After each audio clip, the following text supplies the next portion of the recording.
قصيدة فكاهية بعنوان مقاطع البطاطس.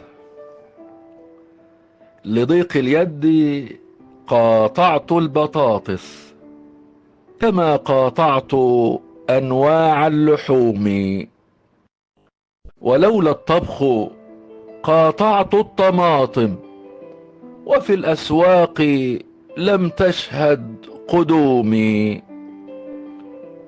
وكنت أسير بطريقا جميلا يكاد اللحم يطلع من هدومي، إلى أن صرت عظما دون لحم، بسون الجوع قد ذابت شحومي. وحتى النوم خاصمني وولى أقضي الليل في عد النجوم، ولي جيب كساح من فضاء تتوه به اليدان كما الصريم.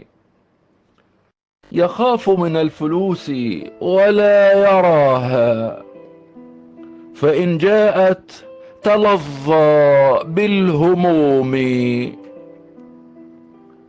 فيا رب الأنام تول أمري، وجد لي بالسعادة والنعيم.